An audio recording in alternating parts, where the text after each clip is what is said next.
Bisa terkena. Oh wow. Natalia Jungle. Natalia Jungler Jungle. kah? Jungle. Natalia Jungle kah? Yes. Iya. Sujin. Oh mereka mau main cerdik-cerdikan Wow. jadi Ini EVOS gak ada team fight. Icon. Iya. Gak ada. Dari Permainan Evo Icon cerdik. gak bakal team fight. Gak bakal ada team fight besar-besaran. Paling cuman apa ya? Curi-curi momen. Iya. Kalau dari teman-teman Evo Icon, curi-curi momen dengan adanya Sanguine Claw dari seorang Sicilian. Ini Natalianya gak bakalan, bahkan ya kalau misalnya kita ngomongin Natalia Jungler. Natalia Jungler ini memang dari segi damage oke. Cuman dia sama sekali tidak bisa kontes untuk Lord. Karena ingat lawannya ini Link dari segi maneuverability-nya enak. Tapi kalau dari Natalia, seenggaknya pro player masih bisa menebak kemana arah dari seorang Natalia akan pergi. Wow. Iya. Ini udah menarik banget sih dari komposisinya, dari draftnya. Dan ini pastinya kalau dari game kedua, kayaknya bakal semua tergantung eksekusinya sih. Karena kedua draft ini udah memiliki game plan yang unik dan juga yang sangat-sangat kontras. Betul. Dari tim EVOS Icon mereka benar-benar menghindari war yang ada. Mereka ingin bermain cerdik, culik-culikan, dan berfokus terhadap turret. Tapi GPX dengan memiliki satu Faramis tentu war mereka sangatlah kuat. Tapi akankah kedua tim ini bisa mengeksekusi dengan baik dengan draftingan yang ada? Mari kita saksikan bersama-sama di game kedua Best of 3 Series The Blue Their Base.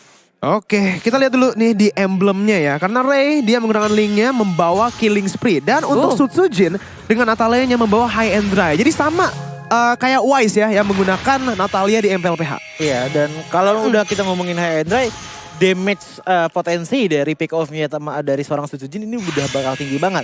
Tapi yang Choji katakan tadi adalah nanti bagaimana untuk kontes Lord-nya. Itu yang bakal jadi struggle utama sebenarnya dari Sujin. Atau mungkin mereka dari teman-teman EVOS Icon berencana untuk fast game aja. Tanpa adanya Lord mereka bisa menang. Kita nggak pernah tahu. Dan kalau misalkan kita lihat dari setupnya Geng Kapak ini lebih ke arah general purpose. Dengan adanya Grok, dengan adanya Link, Clean dan juga Pakito dan juga Faramis. Mungkin memang mereka nggak memiliki magic damage yang besar. Tapi ingat, efek dari seorang Faramis ini bisa memberikan immortal di saat sebelum team fight loh. Tapi kalau menurut gua ya, kenapa EVOS Icon memilih Natalia Jungle di komposisi ini? Itu karena mereka mau silence effect-nya menuju ke arah Ando. Jadi Cult Altar-nya nggak bisa digunakan. Mereka mau langsung burst Faramisnya sebelum Cult Altar bisa dikeluarkan. Ya, berarti timing harus tepat banget ya. Yes. Buat langsung masuk ke arah belakangnya. Dan positioning dari Ando harus diperhatikan. Sekarang dia udah maju ke area depan untuk menginisiasi. Karena EVOS Icon memberikan presence-nya. Damage sudah masuk, tapi Dreams masih berani untuk ngeganggu-ganggu. Maju ke area depan, saling haras-mengharas. Ya, ngeliat kedua tim ini gerakannya untuk early game sebenarnya berfokus terhadap farmingan. Khususnya kalau dari Ray sendiri. Untungnya dari Purple-nya nggak keganggu. Dia masih bisa untuk mengamankan semua buff-nya tanpa adanya gangguan yang berlebihan. Mungkin kita bisa berterima kasih kepada Fredo yang terus-menerus magerin dari arah GPX. Hal yang kontras untuk di teman-teman Geng Kapak dan juga EVOS di game kali ini adalah early game potensial mereka ini jujur dari Geng Kapak jauh lebih besar dibandingkan dengan EVOS. Cuman permainan EVOS ini justru harus bukan bermain siapa yang lebih tebal atau siapa yang lebih sakit. Harus main cerdik, harus main silent-silentan, harus main secara diam-diam. Karena memang di situ power mereka berada gitu loh. Apalagi khususnya dari Masha sebenarnya yang harusnya bisa ngebantu ke arah Sujin. Dengan kita teorinya gini aja. Simpelnya adalah Thunderclap terjadi, Natalia finishernya. Itu teorinya untuk dari teman-teman EVOS Icon. Sementara dari Geng Kapak, permainan mereka ini seperti general aja. Laning kuat-kuatan terlebih dahulu, kalau misalkan bisa ambil turret ya udah, kalau misalkan nggak bisa ya udah nggak usah dipaksa. Mundur dulu, Betul. santai-santai aja. Sementara kalau dari EVOS ya cerdik-cerdik kan yang kayak Choji juga udah mention. Pergerakan udah terlihat tapi belum ada poin kill yang berarti karena semuanya membaca dengan sangat baik. Rotasi dari Fredo yang terus membaca. Gerak kemanapun EVOS tuh akan ketahuan. Selama ada Fredo di situ ada tanda pentungnya Natali lewat. Informasi harus terus masuk kepada GPX biar farmingannya juga bisa maksimal. Khususnya untuk Awat dan juga Ray. Iya, tapi sesuai dengan prediksi ya dalam 3 menit pertama ini di mana Sujin yang menggunakan Natalia bakal susah banget untuk mengamankan neutral objektif, untuk kontes bahkan neutral objektif. Jadi dengan itu mereka udah lepas aja. GPX mengamankan neutral objektif pertama dan apa yang dilakukan oleh Sujin kita farming aja tapi di atas. Kita lihat nih pertukaran yang sangat bagus yang udah dilakukan oleh Watt. Walaupun Brans yang udah bisa mendapatkan sedikit turret shot ke turret goldnya, tapi Sujin sekarang berada di dalam posisi yang bahaya. Ray maju ke depan, belum menggunakan Tempest Blaze tapi Cold Altar sudah digunakan oleh Ando dan dia pun melakukan dive terhadap bawah tier 1 dan juga tier 2. Brans berhasil untuk mendapatkan damage lebih dikit lagi ke arah Ando, tapi kedua tim langsung disengage. Iya, EVOS Icon juga sudah membaca mereka nggak akan mau war di saat yang tidak menguntungkan mereka. Dan untuk berhadapan hantem-hanteman otot lawan otot, nggak akan bisa dimenangkan oleh EVOS Icon. Tapi dari atas GPX mencoba untuk ngegas ke area top lane-nya. Brans masih bisa selamat, mundur ke area belakang. Tapi nyatanya ada satu damage masuk dari Ando. Sprint sudah dikeluarkan, berusaha untuk fight terus-terusan. Sanguine Claw di pop up, tapi tak bisa untuk menghentikan siapapun lagi. Dari tim GPX dan juga EVOS kehilangan 1-1. Kalau kita lihat berarti dari tadi ya, sebenarnya ini gimana mereka bisa mendapatkan kill ke Brans? Itu karena rotasi mereka yang unggul dari lane pressure yang mereka miliki di arah tengah. Karena Cecilion ini yang juga kena nerf ya di dalam patch ini, dia base damage-nya dikurangin di bad impact-nya. Jadi kalau dari clear, bahkan dari kill pressure early game-nya, jadi lebih susah lagi. Faramis ini yang bisa kontrol gamenya dan temponya ini memiliki keunggulan yang sangat besar. Dan lagi GPX yang mengamankan neutral objektif Turtle yang kedua di dalam game ini. Dan GPX, Ando dan juga Dinasmi pun masuk ke dalam jungle musuh untuk melakukan zoning. Ray masih memiliki retributionnya. Dreams berhasil untuk melakukan damage terhadap Ray untuk memukul dia mundur. Dan ini mungkin menjadi fight untuk purple buff-nya. Kalau misalkan kita lihat dari segi hero grafik terlebih dulu ya. Saya juga baru notice bahwa dari teman-teman EVOS Icon, mereka minim banget sama yang namanya crowd control. Bahkan yang bisa crowd control itu cuman dari satu orang doang, Cloudkun. Sisanya Brans, oke, ada sedikit mini stun juga, tapi Emang kayak mereka benar-benar mau menghindari war yang iya, ada. benar-benar harus dihindarin ini. Karena dari geng kapak, crowd control mereka banyak. Tempo Soblet aja, seorang assassin bisa ke knock up. Begitupun juga dengan Grok, begitupun juga dengan Pakito. Seenggaknya dari Faramis bisa narik sedikit. Itu yang bakalan jadi problem banget. Makanya kayaknya sih dari mata Joji, permainan EVOS ini bakalan lebih ke arah ambil satu sampai adanya wipe out. Iya, atau kucing-kucingan ke arah turret. Tapi selain GPX mereka bermain galak terlebih dahulu ke arah top lane lagi dan lagi menjadi sasaran. Ray dalam masalah, tapi tengok aja di situ ada Ando. Tentunya yang bisa menyelamatkan kawan-kawan tanya dan EVOS Icon. Mereka benar-benar fokus terhadap turret, menghindari semua hal yang ada. Gak merespon untuk melakukan fight di area top lane. Natalia. Wow, Susujin dengan Juke ya, yang gak kelihatan tapi di dalam mapnya. Kalau kalian perhatiin, dia itu menuju ke arah bawah, terus langsung juk ke arah atas ya. Jadi seorang Linasmi aja dari tadi itu nggak bisa membaca pergerakannya. Ya, dan EVOS benar-benar kayak biarin aja satu turret hilang di arah atas, sedangkan di area mid sama di area bawah berusaha untuk dilakukan push. Tapi GPX terus-menerus memaksakan war di arah top lane. Bersatu padu 3 member dari tim GPX memicu peperangan yang ada. Tapi EVOS yang mereka benar-benar gak peduliin. Iya, dan bahkan kalau misalnya kita dari emblemnya, ini damage semua ya dari teman-teman EVOS Icon. Hyendra ditambah lagi dengan Weapon Mastery dan Cloudkun ya, ini dia pinter banget ngambil ke arah Mystery Shop. Jadi kenapa Mystery Shop? Untuk bisa menumpuk lagi item lebih banyak dengan scaling yang lebih banyak juga. Iya, tapi maju ke area depan pemain dari EVOS Icon sudah dihilangkan 3 member dengan sangat cepat. Tanpa babi bu bebo, 5 member dari GPX membombardir pemain EVOS Icon. Hadir dari belakang, nggak ada jalan keluar untuk EVOS Icon. Dan ini dia menit 7, menit yang paling menyeramkan ketika melawan komposisi team fight yang dimiliki oleh GPX. Karena udah gak bisa lagi yang tadi mereka coba untuk lakukan. Mereka mau pick off di side lane-nya dengan seorang Natalia. Udah gak bisa. Menit 7, GPX-nya bakal coba untuk langsung bergabung bersama. Tapi dari atasnya, lihat di sini Natalia sudah loncat ke arah clean. 1 lawan 1. Tapi Wattnya yang masih bisa kabur di dalam situasi 1v1. Dan di arah bawah pun, Masanya dipukul mundur. GPX mendapatkan Turtle yang terakhir di menit yang ke-8 kali ini. Ya, ini fully controlled by GPX sih. Mereka benar-benar megang dari segi laningnya, dari segi objektifnya, bahkan rotasi pun GPX terus bisa mengungguli dari EVOS Icon. Disetir habis menit ke-8 Edward udah beda 4.000 Cuci. Iya, ini approachment yang benar-benar berbeda banget membuat dari teman-teman EVOS ini punya winning chance yang dimana sangat banget berterms and condition banget. Kalau misalkan mereka bisa main sampai ke arah late game dan mencicil turret satu persatu, oke, winning chance ada di EVOS. Tapi kalau misalkan mereka selalu diinvasi, bahkan kalau misalkan kita lihat dari geng kapak, mereka udah mulai masuk ke arah jungle-jungle teman-teman dari geng kapak dan tidak memberikan Natalianya farming sama sekali yang menghasilkan kepada perbedaan satu level dibandingkan antar jungler dari geng kapak dan juga dari EVOS Icon. Bahkan dari arah top lane dan juga mid lane-nya yang tersisa hanya tinggal inhibitor turret saja. Iya, udah kropos. Bahkan Brans yang ada di dalam base aja tuh di depan rumah ya, berhasil ditangkap oleh tim GPX. Begitu galak maju ke area depan, Dreams dalam bahaya, berusaha untuk melakukan defense. Hanya saja EVOS Icon masih memiliki Cloudkun. Dengan bad impact-nya, dia bisa clearing minion. Ini adalah defense mechanism yang dimiliki oleh EVOS Icon. Dan maju ke arah depan, Sutsujin ditutup oleh Farir 1 kali 24 jam. GPX membalikan keadaan, tapi EVOS Icon berusaha untuk membalasnya. Dan melihat bahwa Sutsujin tetap tumbang. Di sisi lain, ada satu Masya, Psychot mencari-cari celah untuk mendapatkan satu turret ataupun distraksi untuk tim GPX. Oh my god, Dinasmi yang masih bisa kabur. Tapi lihat di sana Psychots yang menggunakan Thunderclap langsung ditumbangkan oleh seorang Watt. GPX dengan tarik ulurnya dan dengan decision making untuk kapan maju, kapan mundurnya itu. Yang akhirnya berhasil untuk mendapatkan keuntungan yang sangat-sangat besar. Psychots pun yang dari tadi cutting wave-nya, Choji. Ya, Gak ada efek, bisa langsung di-handle oleh GPX. Iya, dan bahkan ini kalau misalkan kita perhitungkan ya secara baik-baik, semakin dikit turret yang ada, itu minusnya bukan seperti biasa. Udah turret hilang, bukan seperti itu aja. Itu berarti bahwa spot ataupun bush-nya seorang Natalia makin kecil loh. Makin gak bisa untuk bersembunyi-sembunyi dan bahkan kita bisa melihat bahwa sedikit sekali jadi masuk ke bush, pasti ada orang. Entah itu Grok, entah itu ada linknya. Jadi dia bingung harus masuk ke bush yang mana. Satu-satunya cara untuk seorang Natalia bisa invisible, ya udah cuma menggunakan ultimate-nya aja. Dan gak ada sasaran yang bisa untuk di backstab, gak ada yang bisa diculik juga.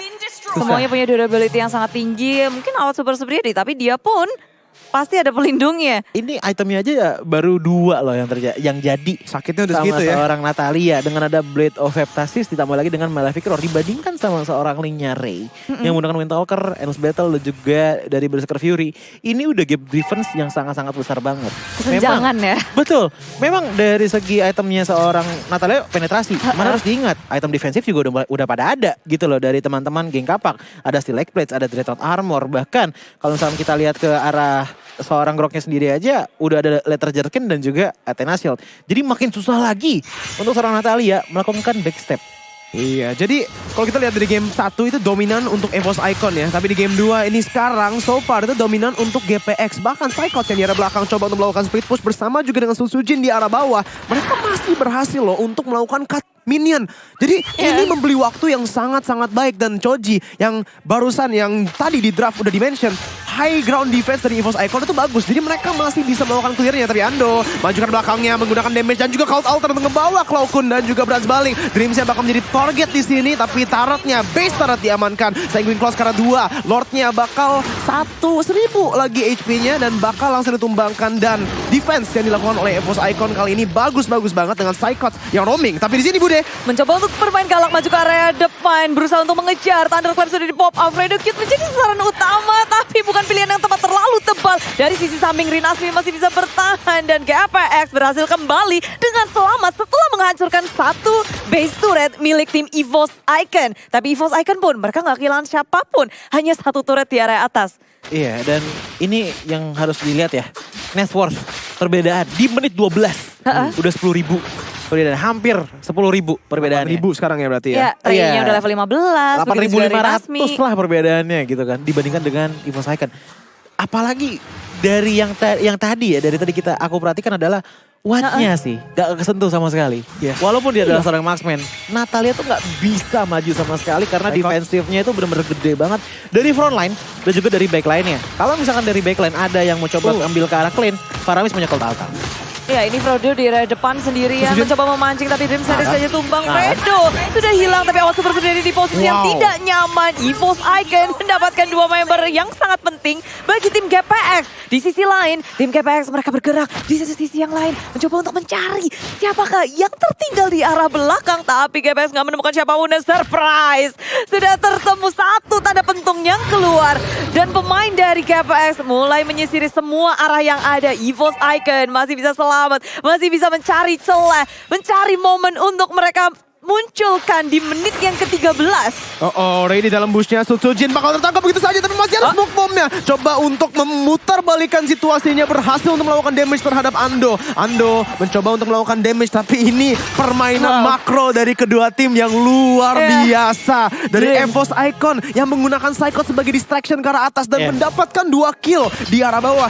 Bahkan sampai GPX yang langsung rotasi ke arah bawah untuk mendapatkan kontrol terhadap Lord Enhanced yang udah spawn. Ditambah lagi Dreams-nya tadi bener-bener udah tahu banget Iya. shot call-nya ya.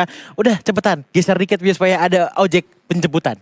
guiding win. Langsung di guiding win ya kan. Tadi hampir aja bisa numbangin Watt. Tapi dia ngambil guiding win tersebut untuk menjadi asuransi kehidupan dari seorang Sutsujin. Ya, menyelamatkan kawannya dijemput dengan manis oleh pemain EVOS Icon yang lainnya. Backup yang sangat on point, tapi Psychos dari top lane per HP-nya udah sampai dihabisi oleh Rinasmi dari top lane. Kali ini dia seorang diri, posisi yang tidak baik. Pemain EVOS gagal untuk menangkap Rinasmi yang berhasil kabur dari tengah-tengah EVOS Icon. Dan lagi GPX. Mereka memberikan pengalihan isu ketika ada Lord yang berhasil mereka amankan tanpa adanya kontes dari EVOS Icon. Dibalikin lagi oleh GPX yang tadi Psychots berhasil untuk di-strike. Sekarang Rinasmi 1 lawan 4 berhasil mendapatkan knockout strike dan juga penggunaan ability resource yang sangat-sangat efisien dengan knockout strike-nya dan langsung dengan jab kabur yang udah enhance ya, full stack. Iya, Yang memberi movement speed. Ini Cloudcon harus kerja sangat-sangat keras sih. Ya top lane Hitter tadi udah nggak ada. Berarti enhance minion sudah keluar. Sengin close dan juga bad impact-nya ini harus bisa worth it every time. Kalau enggak bakalan ada yang bisa menjadi frontliner. Karena balik lagi, Psychos memang tebal. Tapi dari segi bagaimana dia clear minionnya, itu bakal lama banget.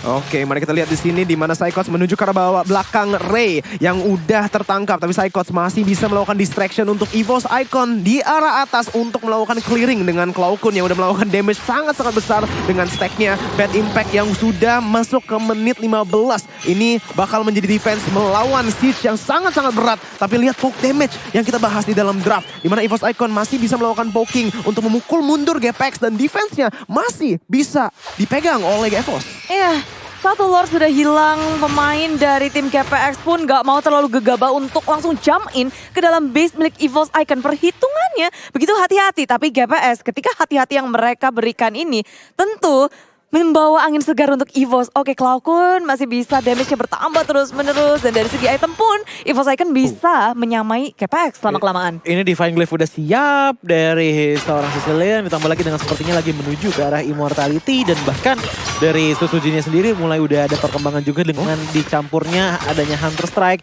Dan lagi menuju ke arah Blade Armor. Sementara dari Link-nya sendiri, ini itemnya udah full banget, apalagi ditambahkan dengan adanya anti-Quiras, yang berarti dari damage seseorang Natalia akan bisa dikurangi sampai ke 30% angkanya. Dan juga dari Faramisnya sendiri, damage-nya udah ada, ditambah lagi dengan Vampire Mallet tadi yang baru banget dijual. Dan ini sepertinya bakalan menjadi permainan momentum kembali. Tapi yang tetap sama untuk teman-teman dari EVOS Icon adalah pick off-nya itulah yang harus menjadi fokus utama dari EVOS Icon. Dan kita harus lihat di sini ya, kenapa GPX kesusahan untuk melakukan end game? Kenapa? Karena mereka hero high ground-nya atau hero yang bisa melakukan damage terhadap turret sebenarnya cuma Watt. Sebenarnya ya oke, Ray bisa bersama juga dengan Ando, tapi dengan frontliner yang dimiliki oleh EVOS, Psychots di sana juga dengan damage yang dikeluarkan oleh Cloudcon, pokingnya itu nggak bisa loh frontliner, orang yang melee nggak bisa hit turretnya. Yang bisa hit cuman Clean, dan Clean pun bakal selalu diganggu oleh Psychots. Ini yang membuat GPX kesusahan di arah late game. Dan clearing minionnya juga dari tim EVOS cepet banget adanya Cloudcon. Satu bad impact-nya jebret. Hilang Habis. semuanya. Dan bahkan sebenarnya kalau misalkan kita ngomongin masalah push turret ya, aku sebenarnya masih ngeliat ada potensi yang lainnya, itu dari Pakito. Cuman dengan syarat bahwa Groknya ini bisa memberikan stun ke arah depan dengan ada wild charge. Itu bakal ngebuka banget momentumnya. Ya, tapi momen-momen yang akan kita saksikan mungkin dari arah Lord yang sebentar lagi, tinggal beberapa detik lagi itu bakal ke evolve. Dari GPX dan juga EVOS udah ngintip-ngintip momen yang gak akan mereka mau miss, khususnya tim EVOS. Ketika mereka harus melakukan defense dengan adanya Lord yang ter-enhance atau ter-evolve ini yang akan didapatkan oleh tim GPX kalau nggak di kontes. Mereka dalam bahaya besar. Mari kita lihat di sini. Dream sudah membuka mapnya. Psychos dengan Thunderclap langsung ke arah Ray, berhasil untuk melakukan damage terhadap dia. Di arah belakangnya Sutsujin maju ke arah Rinasmi dan Lordnya di sini. Retribution tidak dibutuhkan. Watt yang berhasil mendapatkan Lordnya. Brans pun masih bisa melakukan kiting ke belakang, tapi Ray-nya melakukan damage-nya. Brans masih bisa kiting, tapi Rinasmi yang mendapatkan kill-nya. 2 ditukar 1 dan Lord diamankan oleh GPX. Iya, Cloudcon dengan sangat manis dia bisa untuk memberikan damage yang maksimal, tapi Lord yang hadir di top lane, lalu pemain GPX yang udah berada di area tengah tim EVOS, mereka akan berusaha untuk menahan ini, nge-push 3 lane-nya secara bersama. Di area bottom lane ada Rinasmi yang akan menggiring minion masuk ke dalam base milik tim EVOS Icon.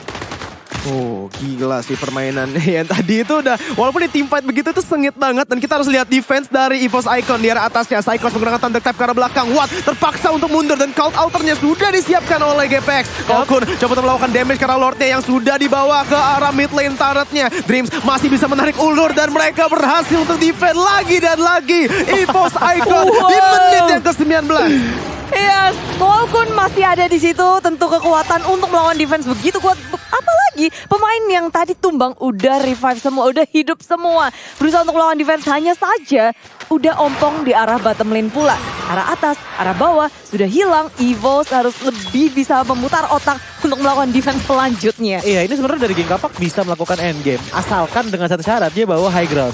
Mereka nggak bawa high ground sama sekali di game kali ini. Bahkan seperti yang tadi Choji bilang, mage damage-nya itu cuma dari tangan seorang Farmi saja. Yang dimana kita tahu dia adalah support, bukan DPS ataupun burst. Di lain sisi, kita bisa melihat bahwa dari Pakitonya sendiri pun udah ngambil ke arah Hunter Strike ditambah lagi dengan Bloodlust X dan juga item-item defensif lainnya. Yang berarti permainan dari Geng Kapak ini menyatakan bahwa permainan di game kali ini seperti permainan biasa. Harus ada defensif dan juga ofensif yang stabil agar bisa mengalahkan teman-teman dari EVOS Icon. Cuman ini berbeda sebenarnya untuk teorinya teman-teman dari EVOS Icon. Yang megang item defensif itu cuma dari Masya doang. Karena mereka tahu di game kali ini harusnya lomba-lombaan damage dengan grafik Susujin seperti ini. Bukan lomba dari segi durability-nya. Ya, GPX mungkin akan mencari cara untuk melakukan pick off untuk saat ini. Untuk juga mengontrol semua lane-nya. Karena EVOS Icon mulai bermain sangat ngeret. Langsung ke arah turret. Sangat cerdik juga untuk memecah belah konsentrasi dari tim GPX. Kalau mereka terlalu berfokus untuk ngandangin EVOS, mereka bisa kehilangan satu persatu turret mereka. Masya udah bergerak area bottom lane, langsung diantisipasi oleh tim GPX. Dan kalau nggak ngelakuin pick off ya mungkin mereka akan fokus ke area Lord yang selanjutnya. Iya, tapi ini jadi posisi yang susah sih sebenarnya ya. Karena 3 base turret udah diamankan, udah hilang untuk EVOS Icon. Dan berarti mereka harus tetap micromanage setiap lane terus-terusan. Bahkan sekarang udah menit ke-20, ini bakal susah banget sih. Karena GPX bakal memiliki kontrolnya untuk Lord yang evolve di menit ke-21 kali ini. Choji, yang tadi lu udah bilang kan, Natalia bakal susah banget untuk kontes. Kali ini evolve Lord, tapi tidak bawahnya. Oh Bude. Udah langsung flicker aja kabur ke area belakang. Mencoba mencari pengalihan isu bagi EVOS. Tapi EVOS gak berdiam diri, mereka benar-benar mau ngepanis. Rinasvi di area bottom satu hit terakhir memecahkan Immortality. Brans masih ngotot di area bawah. Sementara pemain lainnya EVOS Icon berfokus untuk melawan kontes terhadap Lord yang ada. Gak mau kasih gratis terhadap GPX yang udah melawan setup dengan manisnya. Berusaha untuk bertahan. Dreams di area belakang cukup sekarat. Immortality belum pecah. Tapi Susujin di area depan sudah tuh lebih dahulu. Gak akan ada retri untuk melawan kontes terhadap Lord. Begitu melarikan Dreams yang dalam bahaya. Immortality pecah. Dan Dreams tak akan lama lagi menyusul Susujin. 3 member tersisa. Dan gak ada yang bisa untuk melawan kontes terhadap Lord. Brans memang berhasil untuk mempanis Rinasmi. Tapi Lord yang akan mereka dapatkan tentu akan membantu GPX yang nyatanya gak ada Rinasmi. Dan dari tim EVOS pun harus kehilangan 2. Jadi 3 akan melakukan defense sekuat tenaga. Told you bro, susah sekali banget untuk seorang Natalia. Dia ofensifnya memang tinggi, tapi durability dia bisa dibilang 0. Sekalinya dia kelihatan di dalam map, itu bakal jadi target seluruh warga. Ya seperti ini, target ada di mana-mana, tinggal Tempest Oblid ke belakang, Brans pun tumbang. Berusaha untuk melawan defense terakhir, Cloakin sebagai tulang punggung keluarga, udah gak bisa berbuat banyak lagi. Dan inilah dia, GPX yang masuk ke dalam base milik tim EVOS Icon, menghancurkan defense terkuat dari game yang kedua ini. Pecah telur dari EVOS Icon. Ini adalah kekalahan game pertama mereka. Benar. Ini kekalahan game pertama mereka. Dan sudah dilihat ya,